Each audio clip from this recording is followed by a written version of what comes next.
Final hour of the Gary Sutton Show on a Tuesday morning here on WSBA. We've been talking about a lot of things today, haven't we? Taxes and governmental programs today. Lack of budgets here in the state of Pennsylvania. Not a ton this morning about candidates, although we did talk about Donald Trump's tax plan, which I thought was interesting. But there's another new concept out there. We're just talking about forget about memorization in schools. How about this one? Forget about having to go to the big box store maybe to get your stuff. Yeah. The old business model was the idea of the what they call the C2B business model, which was a consumer to business platform, okay? Actually, that's the new model. The old model was basically business to consumer, B2C model, where that was the traditional one, where the business has this, the consumer goes to get it, business to consumer. Now, what about the consumer when they go out and look for their own stuff? We've seen some of that on the internet, but maybe even to more of a degree here with this next guest. Our next guest is Darren Schuster, who's a PR representative for a company called WUSIC, WUSIC, WUSIC. And Darren joins us here this morning on the Gary Sutton Show. Darren, how you doing? Good morning, Gary. How are you? I am doing very well. Good to have you in here. And I was looking at this little article the other day and talked about the imminent death of Walmart and big box stores in the next 10 years. And you're talking about an app right now that declares war on Walmart. Break it down for us. Yeah, indeed. So to sum it up, the concept of this app is to allow consumers all over the world to go directly to one of tens of thousands of factories from their phone. It's basically from phone to factory.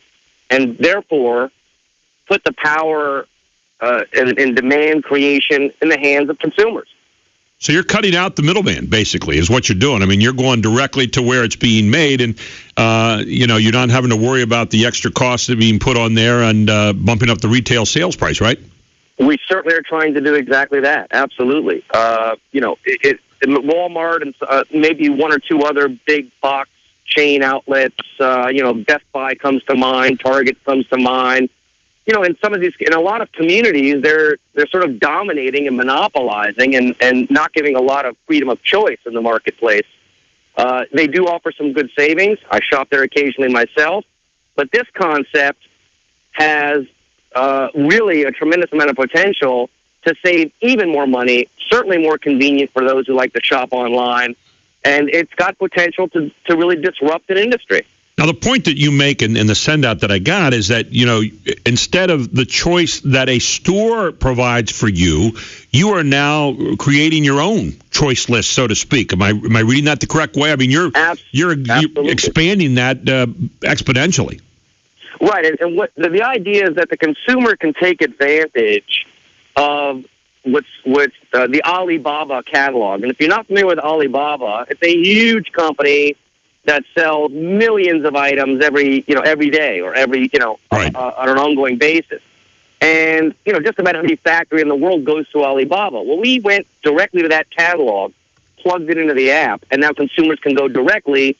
And if you can take advantage of your social network and get others to have a similar wish list, that is, to like the same items or item that you like, the factory sees this demand being created and then sends out an offer to those 50 people or those 100 people. So are you forming kind of a collective buying thing here? I mean, are you putting a little power in numbers? Kind of take the whole model for me and explain, how that all works here with WUSIC.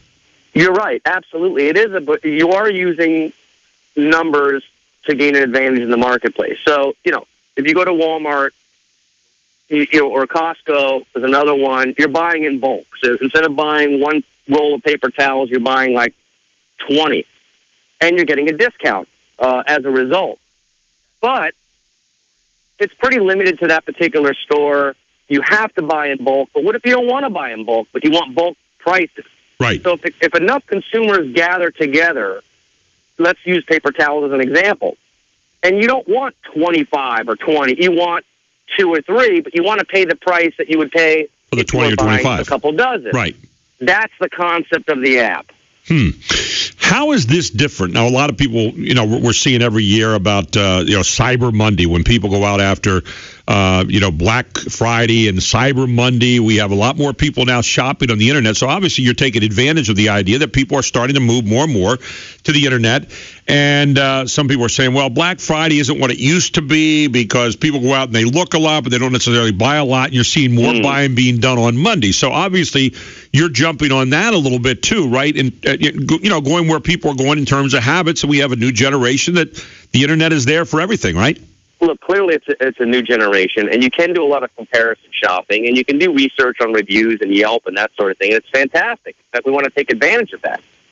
But Cyber Monday and other sort of shopping holidays, as they call them, there are several per year. It's not this is 365 days, 24 hours, 7 days a week, all over the world. I'm just using that as an example in the context of most people thinking about the old, consumer to business model or business to consumer model as opposed to the now consumer to business model. That's right. And, we were just last week, we were at Disrupt San Francisco, which is a collection of startups that are looking to disrupt an industry. So, Uber has clearly disrupted the taxi business. Well, we're looking to disrupt big box retail in the same way, and certainly on a global scale. Is it disrupt or just replace, or both? I think at first it's sort of they run side by side, and I think in the future, and I'm not sure, I don't have a crystal ball, but I think over the years, I think these big box retail outlets begin to lose their grip more and more each year, I think is a fair statement. I feel like every time I'm having a conversation with somebody anymore, I add this next statement. But we are in a time where we have, let's say, maybe four major generations clashing. We've got a traditional generation. We've got a baby boomer generation. We've got the Generation X. We've got the millennials now. God knows what else is behind them.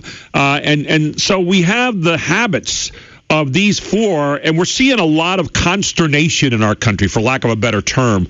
A lot of different habits colliding together, some on the way out, some on the way in. I suspect that in what you're doing right now with, capitalizing on some of the changes that you're seeing in the buying and the consumer to business model you're talking about here, that you're seeing a lot of that same kind of thing. Would I be incorrect on that?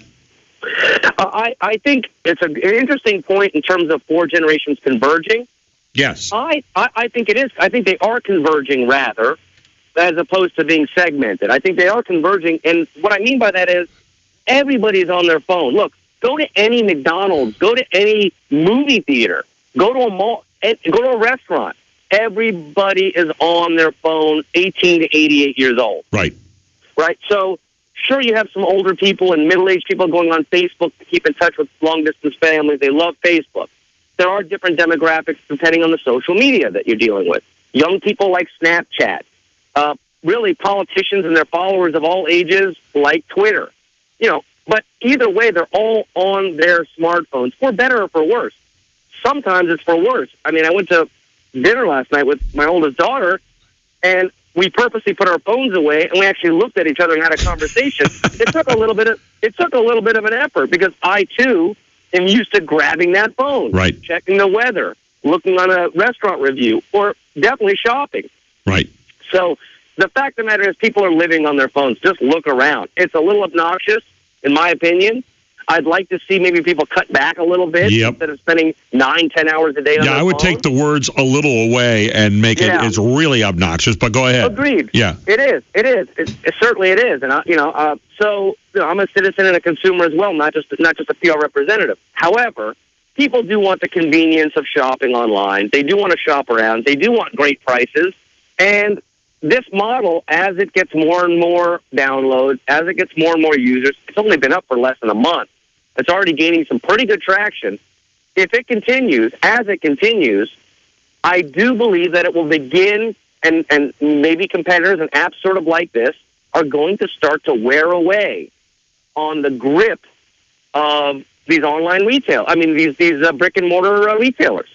Yeah, it's really interesting, and a lot of people will sit back, and as I said, here you have the division of generations a little bit, where you have a lot of stores that'll say, geez, I can't keep up with WUSIC, I can't keep up with what they're doing, I can't provide the kind of choice, And it's kind of like going out and shooting Old Yeller a little bit. They're going to say, hey, guys, I gotta. It's just the way it is right now. It's a thinning of the herd. So I mean, we are always a country of change, and if you're not going to buy that way, the brick and mortar stores might start to go away as we purchase more and more things directly from where we need to go. Well, look, I mean, it's all about the ebbs and flows of the free market, right? I mean, exactly. I can say, I think I know that your point is adaptation, and I agree with that. I mean, people either have to adapt or perish, I suppose. My father was a cab driver in Washington, D.C. when I was growing up in the 70s. Right. He's 72 years old right now. He's retired, and he drives for Uber to keep his sort of wits about him, to get out there and socialize, to make a couple of dollars. Right. Well, he enjoys it. He adapted from a cab driver decades ago to now driving for Uber and having two phones in his car, using GPS and tapping into this very disruptive industry changer that is Uber. You can adapt. Yeah, I was my own eyes. I was down at D.C. in late July. I was down there for a basketball tournament, and I used the cab system to get over to the convention center a couple times. And one of the things that I grabbed outside of the hotel one day, the guy says, "Hey, listen, you want to go up there for $12?" And this guy will take you up there at $12, and he'll bring you back. Just call him up and you can bring him back. And I said, okay, fine. So I jump in and we find out the guy's an Uber driver, right? He drives for a company during the day, and then at a certain time he gets off. He goes on his own, and he makes money on his own. And the guy was telling me all about it because I was really intrigued by Uber. I mean, that whole thing is just really neat. And he said, yeah. He said, this is what I do. He said, I put out a set fee. People pay it. That's that. And so, there you go. I mean, and by the way, if I can just, and while I'm thinking, how about the disruptive industry of online travel? Yeah. In other words, what happened to travel agents? They either have to adapt to create some sort of an online platform, or they do perish in large numbers. Yeah, and you can look at hotels and vacations and all kinds of other things that you're seeing going along with the same kind of model right now. I think that's really an important point. That's right. So we're hoping to be the next disruptive agent, and really, you're talking about a tremendously large industry. I mean, I hardly put numbers to it. Walmart alone does just tremendous volume. If we can get 0.001% of the box retail outlets, it's not a bad start. Now, there's a lot of people that are sitting there right now saying, why are you saying disruptive? I mean, has Walmart been bad? No. Walmart has taken it. They did much the same thing. They took advantage of a lot of things that are out there that used to be fulfilled by, let's say, mom and pop stores, right? Or a lot of other businesses. And they've said, okay, we can put that under one roof now and get it for you in bulk price at a lesser amount.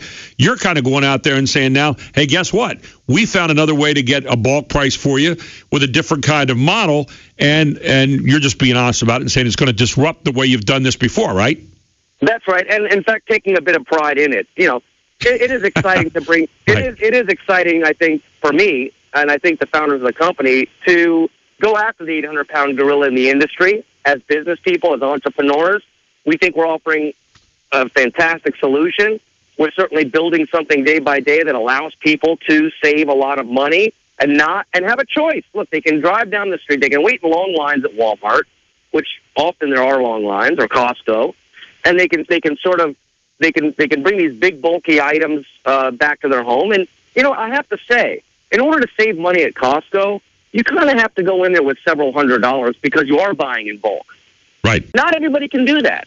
Yeah. Not every week, not every month. Not everybody can go in with several $100s at a time and get those discounted rates. So really, those on the lower sort of economic status in our society really, can't take advantage of a lot of the savings. And that's a very real issue. Darren, we're going to jump in on you real quick here. We need to take a break. I want to come back. I want to close out with you on this. And where's this all going? And I want you to tell me a little bit about that, how the reaction was when you showed it off at TechCrunch Disrupt SF the other week. I want to get some feedback from you on that. Darren Schuster, a PR representative for WUSIC. You can check him out at WUSIC, capital W, capital U, capital S, capital I, capital C.com. And it's an app where you can buy directly from the factories now. And Darren says, hey, it's going to disrupt the way we've done our shopping in the past and probably cut out the middle guy a little bit and go directly from the consumer to the business. What do you think about that? I'll be back with more here on the Gary Sutton Show on News Radio 910.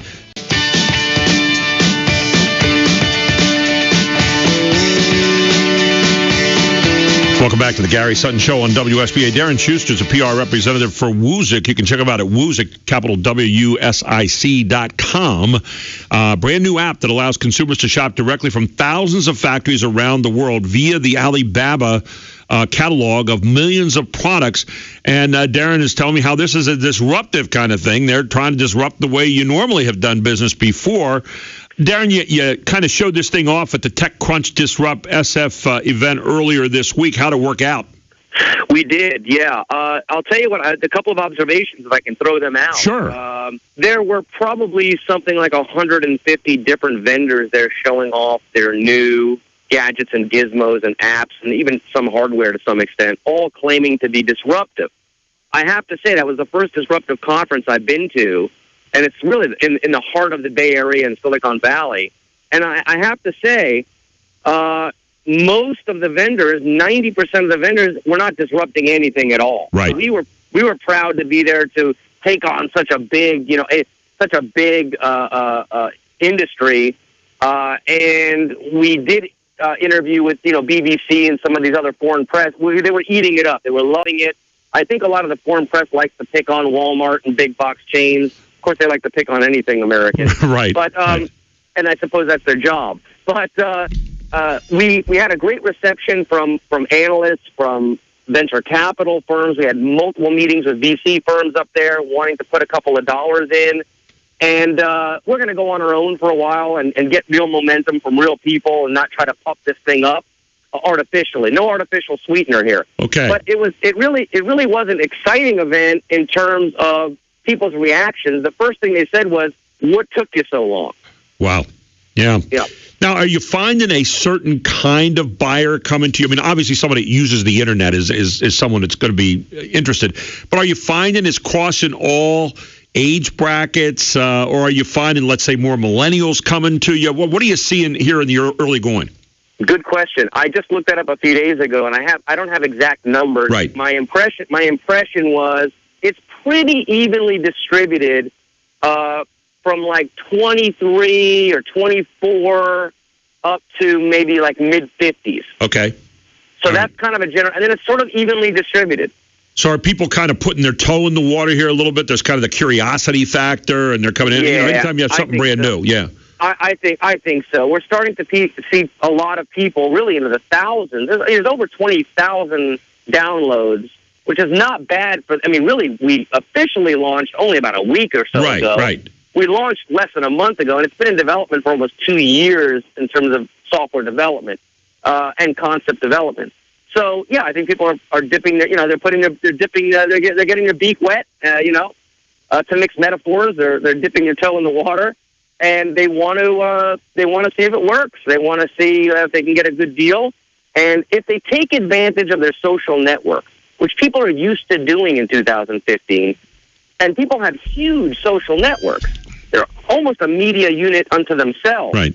Then if somebody wants a new water toy and it's June, this crazy new water gun or something, a water toy, and they share it on Facebook with their 800 or 900 friends and family and followers, then they're very likely to get 30 or 40 people to also like that same item. And maybe thus find a way also to pay less for it in the long run because of the strength in numbers through the social networking, right? A lot less. Puts the purchasing power back into the consumer's hands. They don't have to do a lot of work for it. They have to spend a few minutes sharing it. And by the way, you know what's interesting? They get one. If I refer as a consumer, if I share and get other people to download the app and purchase items and share it through my social network, I get 1% of any of all the revenue of all the sales that those people purchase through the app. Wow. Interesting stuff. Go to www.wusic.com. You can tell how old I am here with the www pronouncement. But Darren Schuster, great having you with us today. Thanks, we're Gary. going to catch up with you later on and find out how you guys are doing with this because, again, a lot of change in the world right now, and appreciate you talking about it here this morning on the show. Hey, the revolution begins. Thank you, sir. All right, Darren. Thanks so much, man. Take care. Bye-bye. Bye-bye. Darren Schuster with us. A disruptive force, they say, but allows you, the consumer, to go to the business now and maybe buy it cheaper instead of just going to the big box store. It's a new idea. Again, we're not taking a side on it by any means, but if you want to check it out, WUSIC.com, WUSIC.com. Interesting new stuff out there, isn't it?